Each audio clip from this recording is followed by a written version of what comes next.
Well, it's the middle of June and we're having a rare sunny day, so I thought I'd give you a little tour of how things are looking. This is my, hi Zena.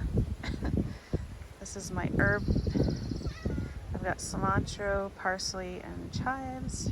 And then I did these window boxes this year with flowers. Well, they're railing boxes actually.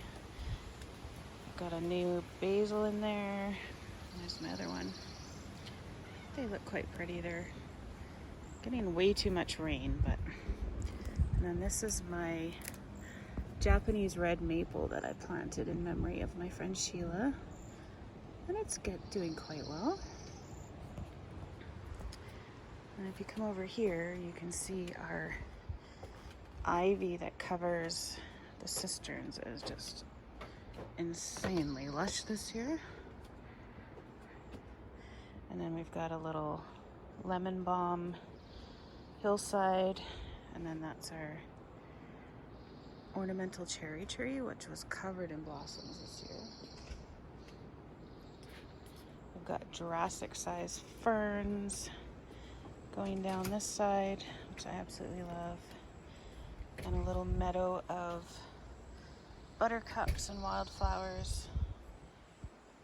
And there's my red Japanese maple, which I'm hoping will get quite big. That bush down there, I don't know if you can tell, but it's absolutely loaded in salmon berries this year, which is quite unusual.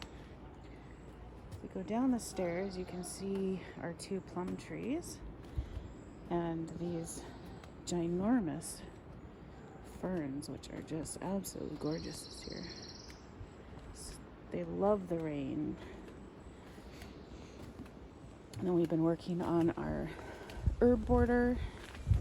We've got some more gravel for our pathway.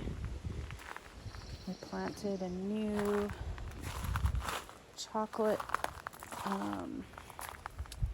mint in there. I don't know if you can see that. Daisies are quite late this year, but they've finally come up. Nothing's blossoming yet. But like, look at all those salmon berries. It's just loaded. And then coming down here, we pulled out the old woody sage and we put in some new plants. They're not doing great.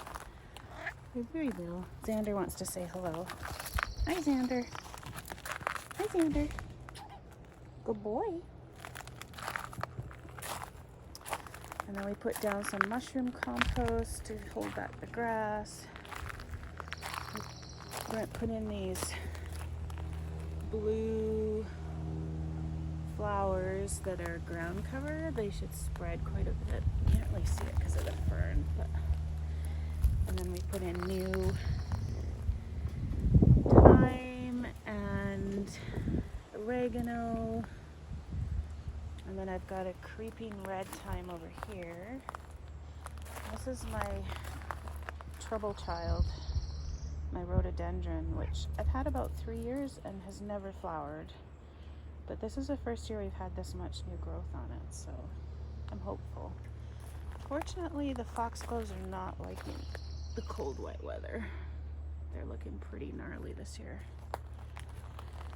And then in our garden, it's gonna be hard to tell because it's sunny. Our rose bush, let me see if I go over on this side with the sun behind me, if it might look better.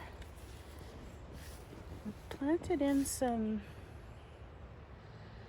new lavender, but we put 3 in, but 2 are missing. So I think something, sorry, this, I can't remember what these are called.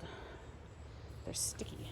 And we have rosemary, and we've mulched around the rosemary and the rose and the azalea, which is over there, and it's done blossoming. And then Brent weeded this whole front area. We've harvested a ton of rhubarb this year. And as you can see, all that other green in our garden is potatoes that have come up from a couple years ago when we used to put our compost scraps in there. There is a freaking ton of them. We're gonna have a ton of potatoes this year, which which I'm not complaining about. Free vegetables.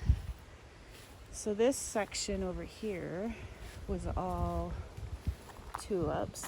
It's now being taken over by potatoes and blue weeds. And then we've got, on those tomato cages, I've planted peas, sweet peas.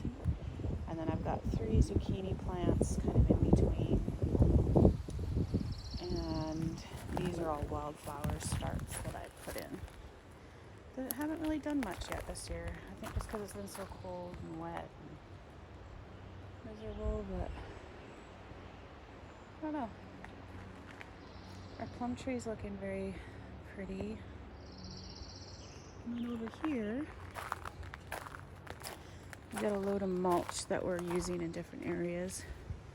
Again, the foxglove just are not happy this year. Normally this whole bed is full of them and they're in flower by now. But they're pretty pitiful this year.